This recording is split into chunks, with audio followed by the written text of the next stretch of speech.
mucho mayor que... Perfecto. ¿Listo? Bueno, como decía, esto es lo que hicimos después de, o sea, de lo que contó Carlos, justamente con él habíamos hecho toda esta parte de inmunidad heteróloga, de infección heteróloga, o sea, con distintos parásitos y cosas por el estilo, y lo que nos quedaba en el tintero era añadir la inmunidad celular. Porque cuando empezamos a trabajar, como Carlos había dicho, trabajamos con un médico que nos dijo que lo más importante era la inmunidad humoral, todos los datos que teníamos eran de la reacción del sistema inmune humoral, pero en los 2000, digamos, esa década, empezaron a haber un montón de trabajos que sugerían que la respuesta celular contra el tripanosoma podría llegar a ser la clave para eliminar la enfermedad, o curarla al menos. Entonces fue el trabajo que propusimos con Shirley para hacer el doctorado de ella. Ahí estamos. Este, bueno, es un resumen de los trabajos que hicimos. La primera parte es lo que contó Carlos, ¿no? Drogas externas, señuelo, infección heteróloga. Y a partir de lo que está en rojito fue lo que hicimos con Shirley, que fue un proceso de reinfección. Infección mixta con el Trypanosoma rangeli, que es otro parásito, pero que tiene otro tipo de reproducción. Y la reacción del sistema inmune celular. Voy a empezar de atrás para adelante con lo que hicimos con Shirley. Como les decía, cuando se ve el puntero, ¿no? Ahí. Sí. Sí. Perfecto. Cuando entra no un microbio, sino un parásito, el sistema inmune lo reconoce y entonces se activa o se estimula la producción de anticuerpos por un lado, pero también de linfocitos T citotóxicos que actúan sobre las células infectadas por el parásito. En base a eso, nosotros hicimos un modelo. Las primeras ecuaciones son básicamente las mismas que contó Carlos, así que no las voy a contar. Pero en las células infectadas agregamos un término ahora, que es justamente la reacción del sistema inmune celular. Estas son los linfocitos T citotóxicos activados, y cómo eliminan células infectadas. Estas células infectadas, en definitiva, van a ser células que no van a reventar y no van a producir nuevos parásitos circulantes en sangre. Los linfocitos T son producidos en forma natural por el sistema inmune, y cuando el sistema inmune celular, o el sistema inmune en general, perdón, encuentra los parásitos circulantes, realiza como la activación de los linfocitos T citotóxicos que empiezan o sea, una vez que estos se activan, empiezan a eliminar células infectadas, y cada vez que encuentran células infectadas, se produce una proliferación por clonación, es un proceso de clonación de los linfocitos T citotóxicos activados. Este último término tiene que ver con la vida media de los linfocitos T. En base a este modelo empezamos a hacer simulaciones y encontramos que tenemos dos tipos de resultados, digamos. Uno que vendría a ser la curación, estos son la curva de los parásitos con el tiempo. Vemos que el parásito es eliminado en un cierto tiempo, y si no, si la cantidad de parásitos, depende de la cantidad de parásitos que sale de una célula infectada. Si es pequeña, muy pequeña, es eliminado, pero si aumentamos, puede llegar a tener unas ciertas oscilaciones, son las curvas esas que contó Carlos, que mostró Carlos, de oscilaciones, hasta llegar a un equilibrio entre el sistema inmune y la población parasitaria. Esto puede llegar a ser oscilaciones así, o un solo pico que suavemente cae al estado estacionario. Depende de lo que esté pasando con la población parasitaria, van a ser las otras poblaciones. Si se puede controlar la población parasitaria, los anticuerpos van a volver a la población inicial, las células infectadas van a ser eliminadas completamente, los linfocitos T no activados vuelven a la población inicial, y los linfocitos T citotóxicos activados de vuelta son eliminados porque ya no hay nada que los active, digamos. En cambio, si llegamos a un estado estacionario, los anticuerpos se llegan a un estacionario también, que no es la población inicial, las células infectadas también llegan a un cierto estacionario, los linfocitos T no activados, bueno, acá es muy bajo, pero también hay un estacionario. Estas poblaciones van a depender de los parámetros. Estos son parámetros de ejemplo, nomás para ver las curvas. Y los linfocitos T citotóxicos activados también van a oscilar hasta un estado final. Quiero destacar una cosa que es las células infectadas. No importa si vamos a curación o vamos al estado de crónico, de enfermedad crónica, las células infectadas pasan por un pico intermedio que puede llegar a ser muy grande. Acá, en el estado crónico no es tan grande, pero depende de los parámetros, puede llegar a ser mucho más grande, que después va a ser importante. Este es el diagrama de fase que había mostrado Carlos, con las 4 zonas: curación, crónico y muerte. Y cuando le ponemos el sistema inmune celular, de repente desaparece el estado de muerte, y lo único que tenemos es el de curación y el de crónico. El crónico lo separé en 2 partes, que ahora les cuento cómo es. Lo interesante es que esta curva de separación entre la curación y el crónico es exactamente la misma frontera, que teníamos antes en el modelo sin inmunidad celular. Lo que marca las claras de que si queremos curar al enfermo, lo que tenemos que hacer es activar la inmunidad humoral y no la inmunidad celular. Es como que la inmunidad celular no participa o sea, ayuda a la curación, ya vemos que desaparece la muerte, pero sin embargo ayuda a controlarlo, no ayuda a eliminarlo. De eso se encargan los anticuerpos. Estas son algunas simulaciones que hicimos, o curvas que hicimos, trazando rectas acá. Este es el número de células que salen de una célula, el número de parásitos que salen de una célula infectada. Es decir, hacemos rectas acá para un cierto valor de la estimulación del sistema inmune humoral por parte de los parásitos.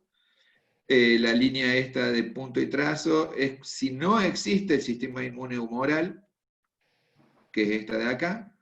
Si es poco estimulado es la línea de trazos, y la línea de puntos es si es muy estimulada. Vemos obviamente que la población de equilibrio, esta es la población de equilibrio. Si el número de parásitos que sale de una célula infectada es baja, se cura, pero una vez que entramos en la zona del caso crónico, la población de equilibrio empieza a subir, ¿está bien? Y puede llegar a subir mucho, y obviamente cuanto más se estimule el sistema humoral, más anticuerpos produzcamos, menor va a ser la población de equilibrio. Estas curvas no interesan demasiado, la que interesa es la de los anticuerpos. Fíjense, y esto marca la clara esta separación de acá. Si el sistema inmune humoral es poco estimulado por los parásitos, la población de anticuerpos de equilibrio va a ser menor que la población que tendríamos sin la enfermedad. Es decir, bajaría la población de anticuerpos. En cambio, en esta zona de acá es el efecto opuesto. La estimulación del sistema inmune humoral es alta y se producen muchos anticuerpos, y la población de anticuerpos termina siendo mayor que la que existe en el caso de que no hubiera parásitos. Justamente eso es lo que se ve en los casos clínicos. Una forma de detectar si una persona tiene Chagas es hacer un análisis serológico, es decir, un análisis de los anticuerpos, y si tiene anticuerpos específicos para el Chagas, es decir, que tiene más anticuerpos, por así decirlo, se dice que esa persona tiene Chagas. Es decir, que esta zona de acá es la zona del casos clínicos, digamos, de la zona real. Y estos de acá pueden llegar a ser, o sea, las otras, casos particulares en algún otro caso, digamos, de algún otro sistema inmune, pero este vendría a ser el caso 2A, es la situación clínica para el ser humano.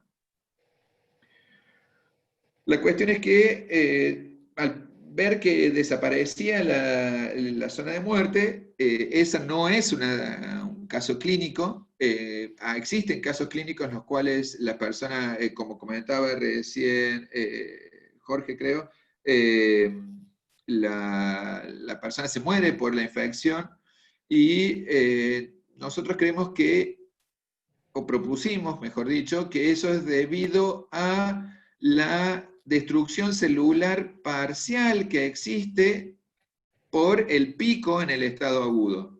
Justamente en esto hay dos simulaciones. En el caso de línea llena es un caso en que tiende a curación, y en el otro es un caso en el que se llega a un estacionario. En ambos casos, la destrucción celular parcial en el estado agudo es grande o tiene un pico que puede llegar a ser muy grande, como en este caso de líneas punteadas, y eso puede llegar a producir la muerte del huésped, o del hospedador, mejor dicho. Entonces hicimos simulaciones, justamente cambiando esta cantidad de células destruidas o células infectadas que el sistema, que el hospedador soporta, digamos, o podría llegar a soportar. Si tiene más de esas células destruidas, el hospedador se muere; si tiene menos, sobrevive. Entonces hicimos un nuevo diagrama de fase en donde tenemos el caso de curación, el caso crónico, y después estas líneas de acá que separan el nuevo caso de muerte, que es por destrucción parcial de células infectadas.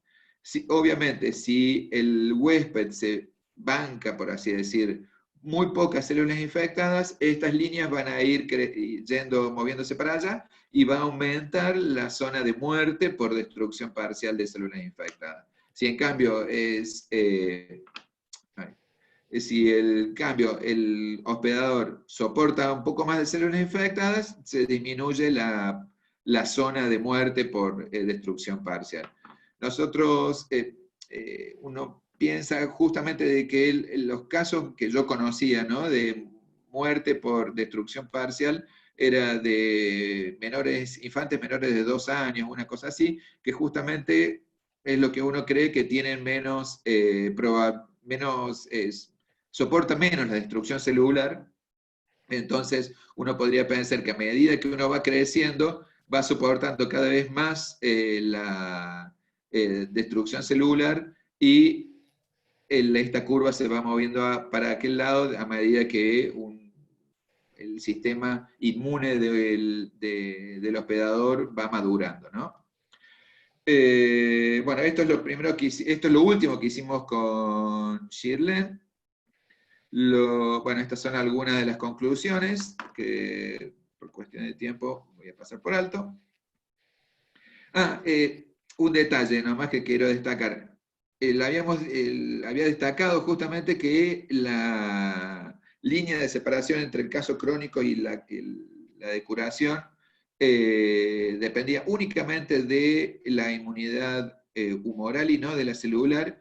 Y justamente cuando terminamos de hacer este trabajo encontramos que había líneas de investigación en vacunación que apuntaban a eso, que justamente lo que decían, que hacían una estimulación mixta del sistema inmune humoral y el celular, pero el celular era para controlar el daño del parásito, y el humoral era para evitar evitar la enfermedad, ¿no? Y básicamente lo que hacían era aumentaban la especificidad de los anticuerpos, producían anticuerpos más específicos, y eso, en nuestro modelo, en nuestro diagrama de fase, mueve la curva de esa línea llena hacia la derecha, aumentando la zona de curación. Un trabajo anterior, vos cortame, Soledad, cuando se me acabe el tiempo, ¿no?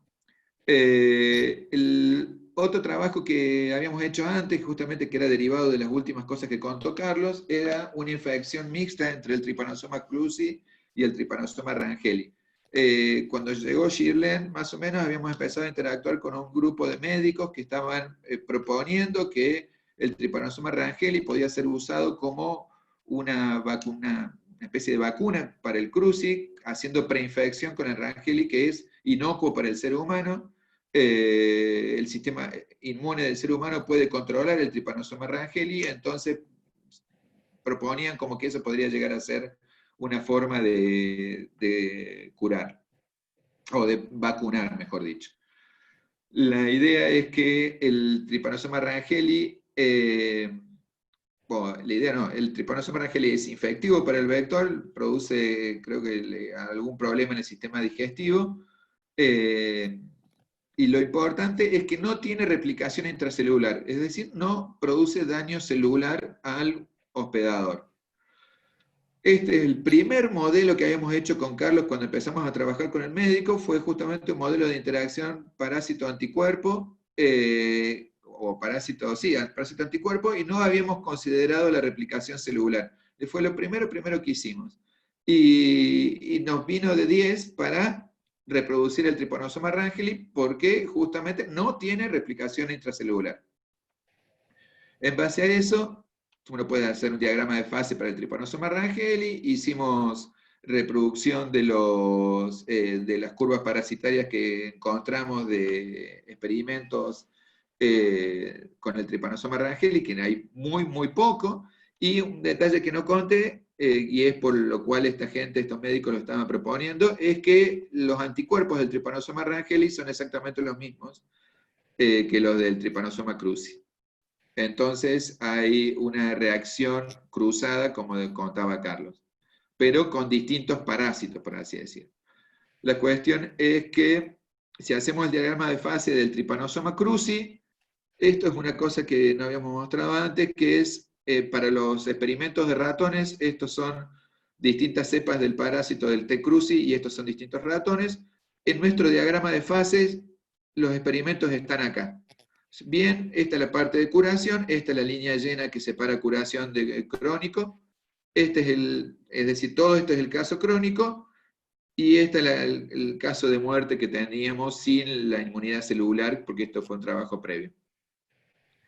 Entonces, lo que debería lograr el Trypanosoma rangeli es mover esta curva hasta este lado. Es decir, exacerbar el sistema inmune humoral de tal manera que mueva la curva acá. Y es lo que decía esta gente, estos médicos.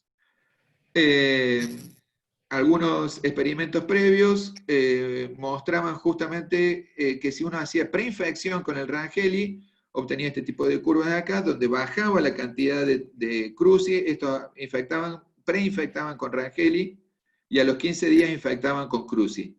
Y lo que obtenían justamente era una disminución de la carga parasitaria de cruzi, y que nosotros la podíamos reproducir con algún número de preinfección del parásito. Estas son 3 curvas con 3 preinfecciones del rangeli, porque en este experimento no lo decían con cuánto habían preinfectado. La cuestión es que con algún número de preinfección nosotros más o menos podemos reproducir la curva de este experimento. Si aumentamos mucho la cantidad de rangeli preinfectado, podemos llegar casi a eliminar la infección con cruzi. Esto es el daño producido por el cruzi en el caso de sin preinfección, y en el caso con la preinfección y con la menor dosis de rangeli, y vemos que bajaba 6 veces la cantidad de células infectadas, con lo cual bastante interesante. La cuestión es que dijimos, bueno, en este trabajo de acá hacían preinfección 15 días. ¿Qué pasa si modificamos esto? El tiempo de preinfección. Hicimos distintos experimentos con 0, 100, 200 y 300 días de preinfección. Con 0, o sea, infectando los dos al mismo tiempo, obteníamos esta curva acá. Los puntitos son los puntos experimentales de una infección con cruzi. Si habíamos hecho una preinfección de 100 días, tenemos esta línea de trazos. A los 200 días esta línea de punto y trazo, y a los 300 días esta de acá de trazos más largos. Con lo cual estamos viendo que se pierde la inmunidad del Trypanosoma rangeli.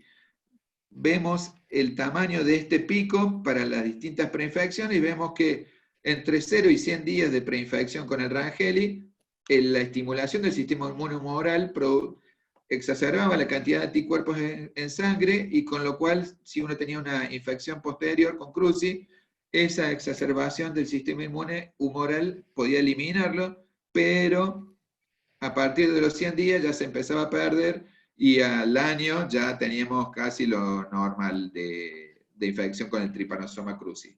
Cuando obtuvimos estos resultados, volvimos al grupo de médicos y les contamos y nos dijeron, ah, sí, nosotros también estábamos viendo lo mismo. Con lo cual se acabó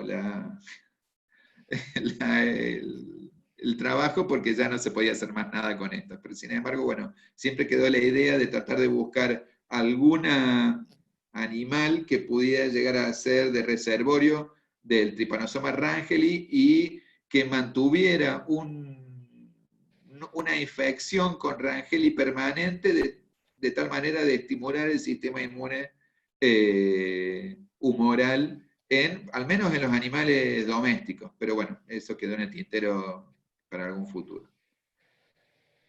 Y bueno, lo último que hicimos, que no voy a contar, pero bueno, para decir brevemente, únicamente mostrar el resultado que hicimos trabajos de reinfección, o modelos de reinfección, en el cual trabajamos con 2 cepas de T. cruzi, habíamos hecho las simulaciones en forma independiente con otros trabajos que mostraban infecciones con estas 2 cepas, y después cuando hacíamos la reinfección cruzada de este trabajo de Machado, obtenimos un resultado bastante bueno, con lo cual estábamos muy, muy contentos de este resultado, que creo que nunca lo publicamos, pero bueno, quedó ahí también en el tintero.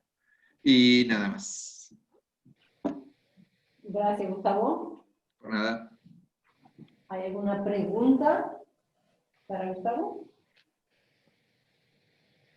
Gustavo, me llamó la atención la referencia que hiciste a la relación entre la edad de la persona y la probabilidad de muerte en función de la maduración del sistema inmune. Vos mencionaste que los chicos de 2 años, digamos, tenían como una probabilidad mayor de muerte que gente mayor.